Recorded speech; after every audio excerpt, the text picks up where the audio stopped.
صاحب کا سوال ہے کہ وہ جاننا چاہتے اسلام اور راجنیتی میں فرق کیا ہے۔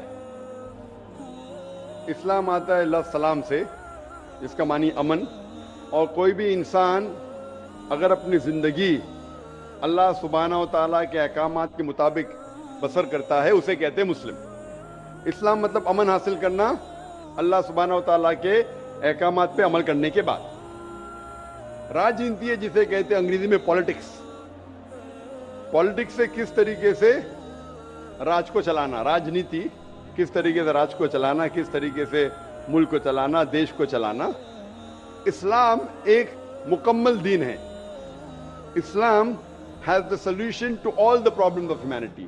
اسلام ایک مکمل دین ہے، وہ صرف کچھ چیزوں کے بارے میں ذکر نہیں کرتا بلکہ مکمل دین ہے جو ایک انسان کو کس طریقے سے زندگی بسر کرنا چاہیے اس دنیا میں اس کے بارے میں ذکر کرتا ہے۔ یہ پالیٹکس لفظ جو ہے آج کی تاریخ میں پالیٹکس اکثر گندا ہو چکا ہے، تو لوگ جب پالیٹکس بولتے ہیں تو لوگ سمجھتے ہیں یہ گندا شبد ہے، لیکن اسلام میں الحمدللہ کس طریقے سے دیش پہ حکومت کرنا اس کے بارے میں بھی ذکر ہے۔ آج کی پالیٹکس اور اسلام میں زمین آسمان کا فرق ہے، لیکن اسلام میں پالیٹکس ہے، اسلام مانتا ہے خلافت میں ایک خلیفہ ہوتا ہے، اور وہ خلیفہ جو ساری خلافت میں اونچا درجہ لگتا ہے وہ ڈیسیشن لیتا ہے بیسڈ آن قرآن اینڈ صحیح حدیث۔ تو قرآن جس طریقے سے ہر ملک کا ایک کانسٹیٹیوشن ہوتا ہے، آخری کانسٹیٹیوشن دنیا کا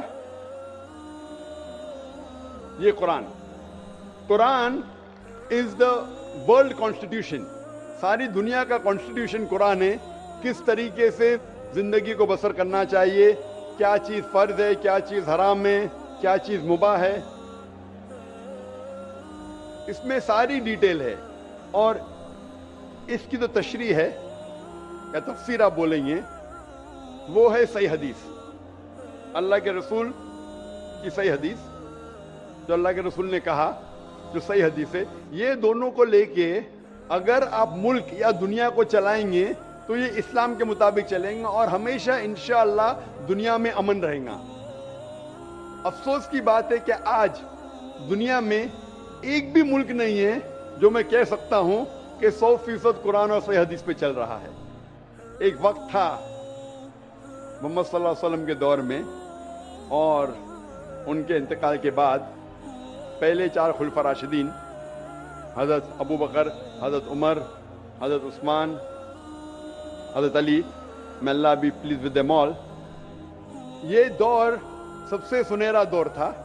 اور صحیح راجنیتی آپ جاننا چاہتے تو ان کو دیکھیے، ان کے دور کو دیکھیے، اللہ کے رسول اور پہلے 4 خلفاء راشدین کے دور۔ ان میں آپ کو سب سے بہترین مثال ملیں گی کس طریقے سے حکومت کرنا چاہیے، یہ سب سے اچھی مثال ہے۔ افسوس کی بات ہے کہ ہم مسلمان قرآن اور صحیح حدیث سے دور ہو گئے، اسی لیے ہم پیچھے ہو گئے۔ انشاءاللہ مسلمان جب قرآن اور صحیح حدیث کے قریب آئیں گے تو انشاءاللہ پھر سے اونچائی پہ آئیں گے۔ Hope that answers the question.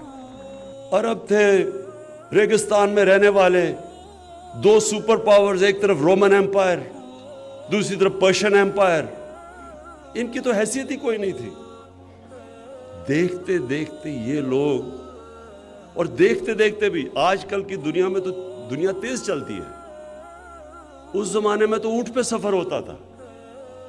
اب یہ سوچیں کہ یہ ایک معجزہ ہے کہ ان کے نبی صلی اللہ علیہ وسلم کے دنیا سے پردہ کرنے کے بعد 6 سالوں کے اندر دونوں سپر پاورز گھٹنے ٹیک گئیں، وہ ان عربوں کے اوپر جن کی حیثیت ہی کوئی نہیں تھی۔